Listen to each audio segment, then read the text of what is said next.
So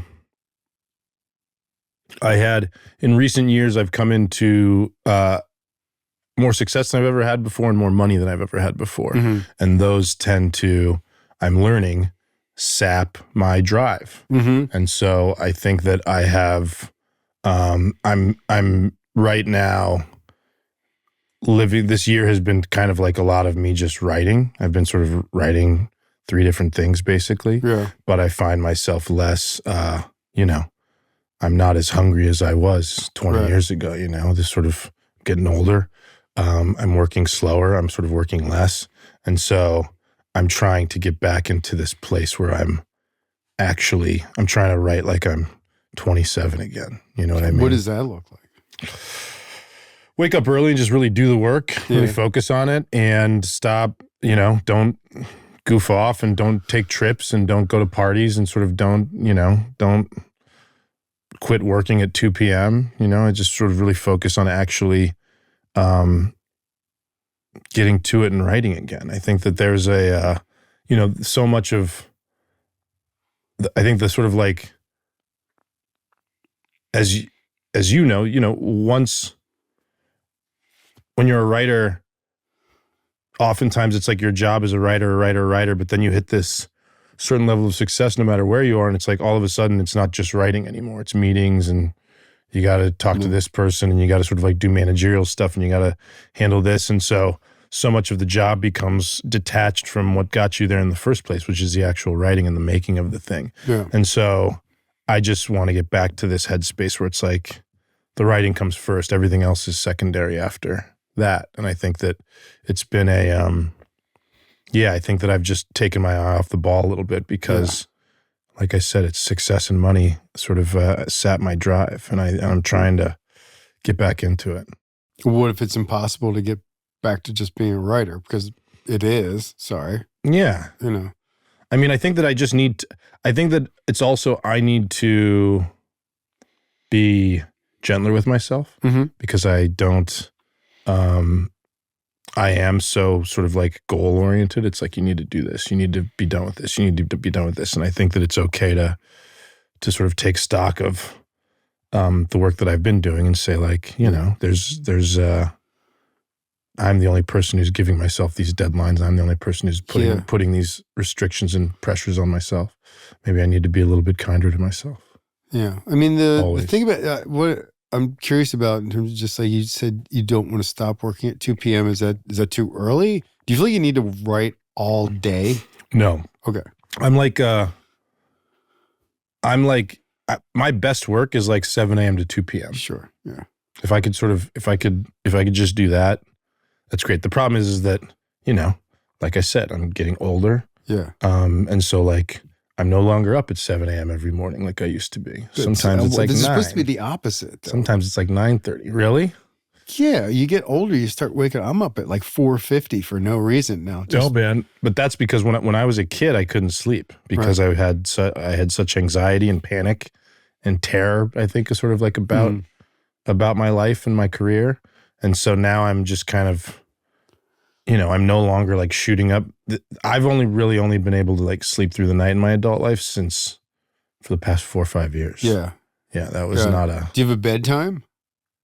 No, but I like to be in bed by like 9, 10 most nights. Yeah. Yeah. All right, so that's ideal. Yeah, the goal is to like be... But the problem is I've been staying up later. Again, it's like staying up. I've been taking my eye off the ball. Do you like doom scroll and stuff like that? Is that your thing? Or? No. I watch movies. I go out to dinner a lot. I go out to parties a lot. I think that that's another thing that I'm realizing that I don't really need so much of these days. I think that I'm a 44-year-old almost. Yeah. Single guy. And so I don't really, there's not much going on at night except for like my friends and stuff. Okay. And I've tried to stay off of, I don't want to doom scroll, man. I've tried to stay, I quit Instagram in January. No, we miss you. I quit. I've never was on TikTok or anything. I've gotten off Twitter. So fortunately, if anything, I'm scrolling eBay. I've gotten kind of addicted to eBay. Yeah, no, I get it. What do you buy? Everything. I would say I buy like 75% of my clothes off eBay. Yeah. Oh, I did that too. Yeah. Yeah. It's the best. But why do you think you do that? Why are you in this place right now where you feel like you have to change things though? You feel like you're in danger of sort of like getting depressed. Do you feel yourself depressed? No, because I'm on meds now, doing a lot of therapy. So I find myself less depressed than I used to be. I think that, but that's like it goes back to what I was saying. Like now my days are sevens, Yeah. There's sort of like slips here and there. But since I've been on Zoloft, it doesn't really, I get into like some funks, but the low lows of like real just utter abysmal sorrow, that's rare these days. Which is again, I think for me a blessing, but also I think a lot of my like sort of frantic anxiety was a lot of my it's a lot of what gave me my motivation when I was a younger man. I was never like a huge that's